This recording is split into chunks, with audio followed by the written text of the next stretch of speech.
Donc bonjour à tous et à toutes. Déjà merci pour toute l'organisation. Donc moi je vais vous parler d'humilité intellectuelle et plus précisément de la validation d'une mesure de cette dernière. Donc on a tous tout un tas de croyances, de connaissances ou d'opinions. Peut-être que vous pensez que les Égyptiens ils avaient déjà l'électricité, que vous croyez en l'efficacité des vaccins ou que vous êtes contre le nucléaire. Par contre, on n'a pas tous la même propension à reconnaître que peut-être on se trompe, qu'on n'a peut-être pas toutes les informations et que du coup il nous en faudrait un peu plus. Et ça, du coup, ça renvoie à ce qu'on appelle l'humilité intellectuelle. Donc dans la littérature, il y a plusieurs définitions de l'humilité intellectuelle, mais la plupart s'accordent quand même sur un cœur commun, une forme en fait de métacognition, en disant que l'humilité intellectuelle, ça implique de reconnaître les limites de nos propres croyances, de reconnaître qu'on peut se tromper. Et donc, l'humilité intellectuelle, c'est une littérature qui est en plein essor parce que ça pourrait avoir des bénéfices pour les individus à différents niveaux. Notamment, ça pourrait être bénéfique au niveau individuel puisque reconnaître qu'on peut se tromper, eh bien, ça implique une certaine ouverture d'esprit, une certaine ouverture au changement en fonction des informations qu'on va rencontrer. Et par exemple, il y a des travaux qui montrent que plus on est humble intellectuellement et plus on va avoir de flexibilité cognitive, où on va être ouvert à des points de vue qui diffèrent de ceux qu'on pense déjà. C'est pas qu'une question de je suis ouvert à tout ce qui se présente à moi et je vais faire un peu la girouette, c'est plutôt l'idée que je reconnais que je peux me tromper, du coup je vais faire attention à la base probante un petit peu de mes croyances. Et donc du coup il y a des travaux qui montrent également que plus on est humble intellectuellement, plus on va s'engager dans des comportements de vérification des preuves vis-à-vis des informations qu'on nous présente, où on va également investir plus d'efforts dans l'apprentissage d'une notion qu'on ne maîtrise pas encore tout à fait.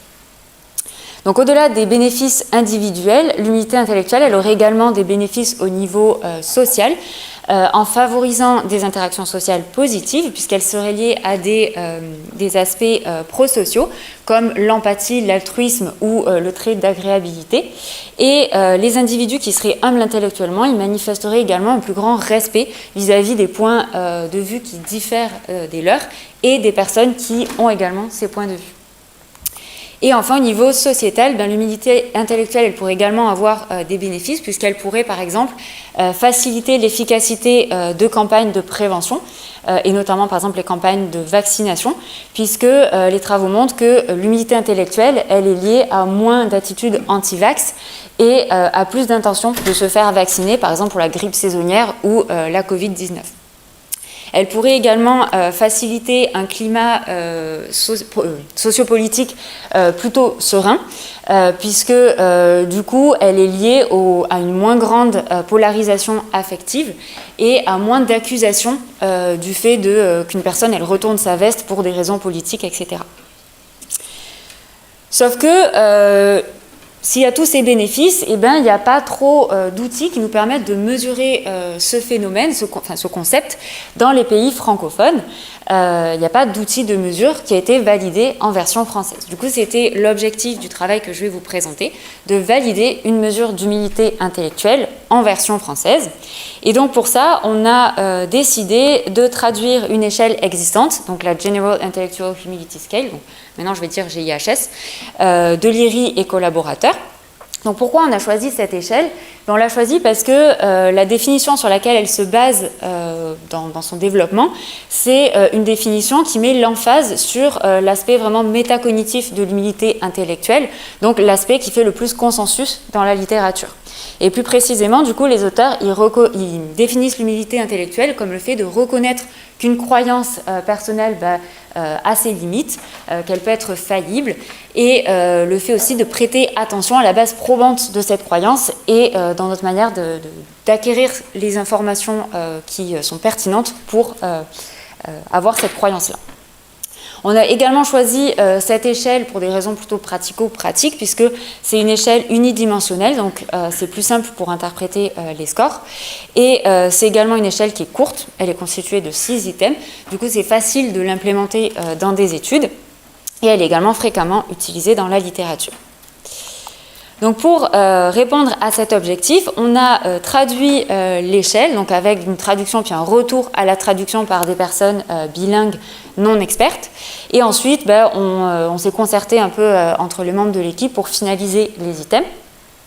Et ensuite, à travers une série d'études, on a vérifié la structure unifactorielle de l'échelle, ainsi que sa validité, donc tant convergente, divergente, prédictive et discriminante. Et on a également vérifié sa fiabilité, et notamment sa fiabilité temporelle, donc avec la fiabilité test-retest. Et donc, je vais vous présenter maintenant ces études. Donc dans l'étude 1, il s'agissait de vérifier la structure unidimensionnelle de l'échelle et d'apporter des premiers éléments de preuve de la validité convergente de l'échelle. Donc comme je vous l'ai dit, l'échelle a été construite sur la base de cette définition-là, donc qui implique que si on est humble intellectuellement, on reconnaît les limites de nos croyances et on va prêter attention à la base probante de ces dernières. Du coup, si la version française de la GIHS qu'on a traduite, elle mesure bien l'humilité intellectuelle, eh bien, elle devrait être liée au fait d'accorder plus d'importance dans le fait de vérifier que nos croyances sont corroborées par des preuves existantes. Donc, autrement dit, elle devrait être liée à ce qu'on appelle le besoin de preuve. Donc pour tester cette hypothèse, on a réalisé une étude en ligne dans laquelle les participants y répondaient aux échelles dans un ordre aléatoire. Donc ils complétaient la version française de la GIHS ainsi que l'échelle du besoin de preuve de Garrett et Weeks. Et de manière exploratoire, dans cette étude, on avait également ajouté un item sur la tendance des individus à croire dans des théories conspirationnistes, donc avec l'item de l'entien et collaborateur. Les résultats, ils ont été analysés à l'aide de la modélisation par équation structurale, dans laquelle on avait un facteur pour l'échelle d'humilité intellectuelle. Les indices d'ajustement, ils montrent un bon ajustement du modèle, et les résultats montrent également la corrélation attendue entre les deux échelles. Donc, plus les individus ils scorent haut sur la version française de la GIHS, et plus ils accordent de l'importance dans le fait de vérifier que leurs croyances doivent être corroborées par des preuves. Donc, autrement dit, l'étude 1 elle nous apporte des premiers éléments de validité de la version française de la GIHS comme une mesure de l'humilité intellectuelle. Dans l'étude 2, on a souhaité poursuivre ce travail de validation en testant la validité convergente et divergente de l'échelle et de revérifier la structure unidimensionnelle de celle-ci. Et donc pour ça, on a souhaité répliquer des corrélations qui étaient obtenues dans la validation de l'échelle originale. Notamment, les auteurs ils ont obtenu une corrélation avec le besoin de cognition en partant du principe que les individus qui aiment réfléchir, ils vont avoir tendance à considérer les informations complexes et contradictoires comme intéressantes plutôt que comme étant menaçantes. Et donc du coup, ça devrait les prédisposer à être plus humbles intellectuellement. Donc ils ont obtenu une relation positive entre les deux concepts. Donc on souhaitait également répliquer cette corrélation. Comme je vous l'ai dit, l'humilité intellectuelle, c'est lié normalement à une certaine ouverture d'esprit, donc on devrait également avoir des corrélations avec des concepts qui sont liés à cette ouverture. Et notamment, les auteurs, ils ont obtenu une relation avec l'ouverture et une relation négative avec le dogmatisme, donc avec le fait d'avoir un système de croyance qui est plutôt rigide et assez autoritaire. Et enfin, l'humilité intellectuelle, c'est quelque chose qui est plutôt valorisable. Du coup, on peut se dire que sa mesure peut être biaisée par de la désirabilité sociale. Les auteurs, dans l'échelle originale, ils n'ont pas trouvé de relation significative avec la désirabilité sociale, mais dans la littérature, il y a quand même parfois et souvent des liens avec la désirabilité sociale. Donc, on a plutôt prédit une relation négligeable entre les deux concepts. Donc pour tester ces hypothèses, on a fait une étude en ligne dans laquelle les participants y répondaient dans un ordre aléatoire aux différentes échelles. Donc ils complétaient la version française de la GIHS, une échelle de besoin de cognition, la sous-échelle d'ouverture aux valeurs du néo-pays, l'échelle de dogmatisme, on dirait un peu qu'il fait YMCA le truc, j'avais pas remarqué. Donc une échelle de dogmatisme et une échelle de désirabilité sociale, donc la Marlowe-Crum échelle. Les résultats, ils ont également été analysés à l'aide de la modélisation par équation structurale, avec encore une fois une structure en un facteur pour l'échelle d'humilité intellectuelle. Donc on obtient de bons indices d'ajustement et on réplique les corrélations attendues avec les concepts qui sont censés être théoriquement liés avec l'humilité intellectuelle. Donc plus les individus scorent haut sur la version française de la GIHS, et moins ils ont un système de croyance qui est rigide et autoritaire, donc moins ils scorent haut sur le dogmatisme. Plus ils scorent haut sur l'échelle d'ouverture et ils ont un fort besoin de cognition. et on n'obtient pas de relation avec la désirabilité sociale, qui semble même négligeable au vu de ce qui est obtenu dans la littérature. Donc encore une fois, l'étude 2 nous apporte de nouvelles preuves de la validité donc convergente et divergente de la GIHS comme une mesure d'humilité intellectuelle. Dans l'étude 3, on a souhaité cette fois-ci tester la validité prédictive et discriminante de la version française de la GIHS, ainsi que la fiabilité de cette échelle.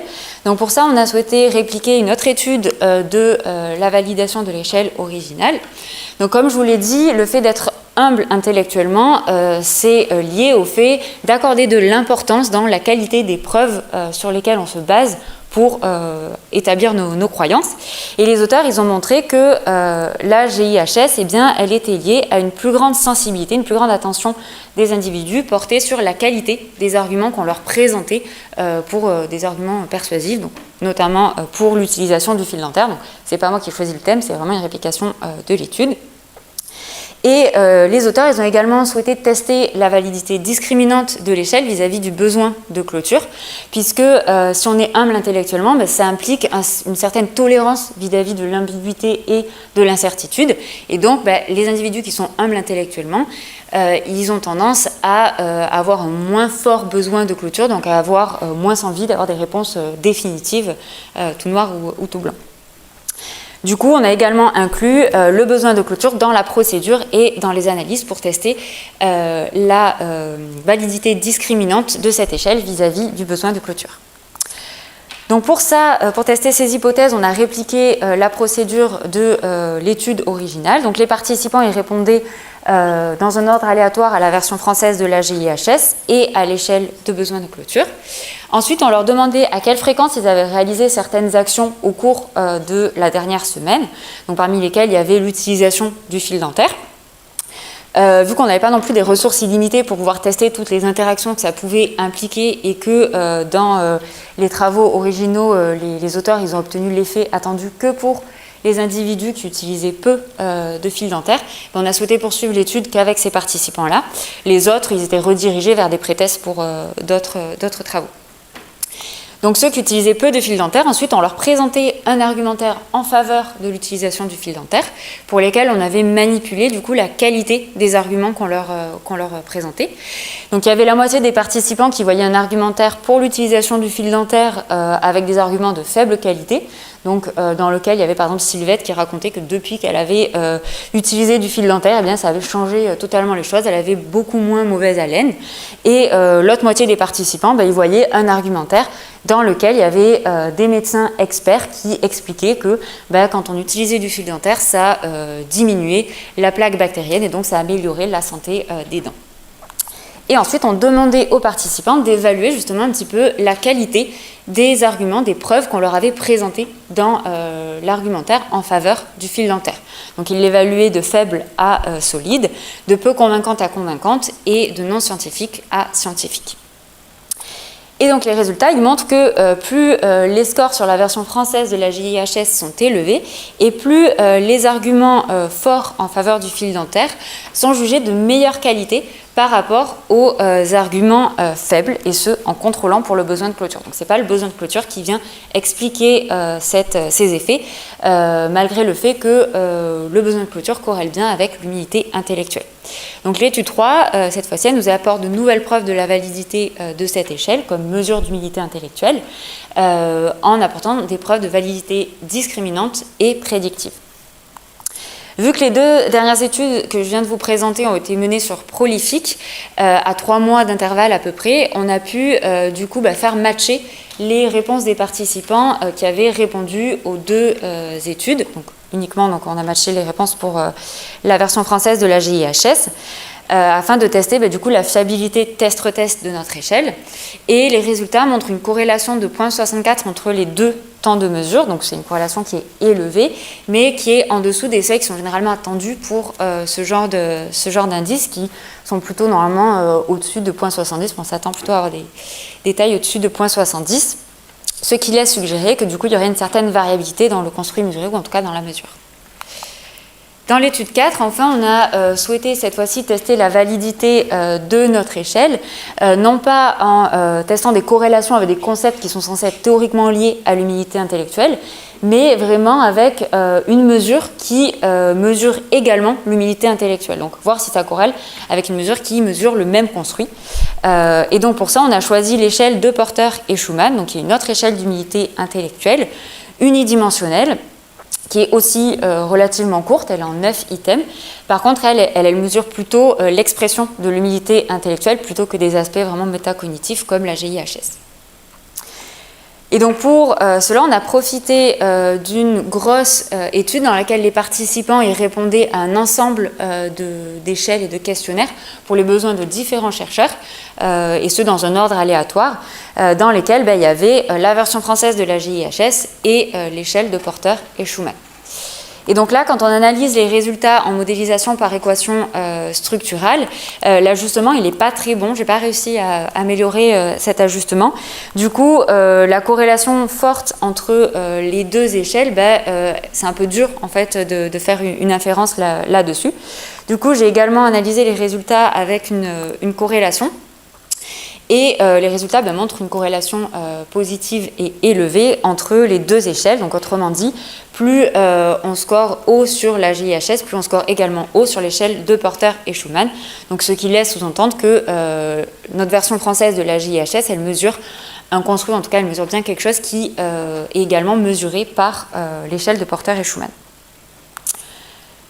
Donc pour conclure, à travers du coup différentes études, on a étudié les relations entre la version française de la GIHS et différents concepts qui sont censés être théoriquement liés avec l'humilité intellectuelle, et on a apporté des preuves de la validité convergente, divergente, prédictive et discriminante de cette échelle-là comme une mesure d'humilité intellectuelle. Donc les chercheurs qui voudraient étudier ce concept dans les pays francophones, ils pourraient se servir de cette mesure-là. Bien sûr, les travaux de validation ils pourraient être poursuivis pour approfondir certains points ou répondre à certaines limites, notamment avec la corrélation test-retest qu'on a obtenue, qui est un petit peu en dessous de ce qu'on attend habituellement, ça laisse sous-entendre que le construit, potentiellement, il peut être dépendant du contexte. Et il y a des travaux en fait, qui commencent justement à s'intéresser sur la manipulation de l'humilité intellectuelle, par exemple en rendant saillant la faillibilité de nos croyances. Et du coup, manipuler le construit en montrant que dans des contextes qui sont censés influencer l'humilité intellectuelle, on arrive à faire varier le score sur l'échelle, ça pourrait apporter une autre preuve de validité de celle-ci. Aussi, concernant la validité discriminante, on a souhaité répliquer l'étude de l'échelle originale en testant la validité discriminante de l'échelle vis-à-vis du besoin de clôture. Mais si l'humilité intellectuelle c'est lié à un plus grand... on accepte un peu plus le fait d'avoir des informations qui soient un peu incertaines ou ambiguës, et donc c'est lié à un moins fort besoin de clôture. C'était peut-être pas la variable qui était la plus discriminante au regard de la variable qu'on cherchait à prédire, donc à savoir l'attention que les participants y portaient à la qualité des arguments qu'on leur présentait. Peut-être que le besoin de preuve ou le besoin de cognition aurait offert des tests un peu plus conservateurs de la validité discriminante de l'échelle. Donc c'est des questions que de futurs travaux pourraient étudier. Et enfin, reconnaître que oui, on peut se tromper, qu'on va toujours prêter attention à la base probante de nos croyances et que bien sûr qu'on respecte le point de vue des autres et qu'on le fait toujours, ça frise un peu l'arrogance. Donc autrement dit, plus on score haut sur l'échelle, peut-être que plus ça serait le signe que finalement on fait preuve de peu d'humilité. Est-ce que ça serait le signe qu'on fait preuve de peu d'humilité intellectuelle ? Ça, je n'ai pas la réponse à cette question. C'est quelque chose qui n'est pas forcément encore étudié dans la littérature. Et si, là, dans les travaux que je vous ai présentés, on a apporté des preuves de la validité en fait, de cet outil comme mesurant l'humilité intellectuelle, ça pourrait quand même rajouter du bruit à la mesure. Du coup, des travaux futurs pourraient regarder si l'échelle, elle corrèle avec, ou en tout cas, elle permet de prédire des comportements observables qui reflèteraient un certain niveau d'humilité intellectuelle. Par exemple, on pourrait regarder la capacité des individus vraiment à s'engager dans des comportements de vérification des informations qui leur sont présentées, ou alors lors d'un débat ou d'une discussion avec quelqu'un, de voir si jamais on reconnaît bien qu'on peut se tromper ou on respecte le point de vue d'autrui. Donc ça, c'est des travaux qui pourraient être poursuivis. Donc, je vous remercie de votre attention et je remercie également toutes les personnes avec qui j'ai travaillé.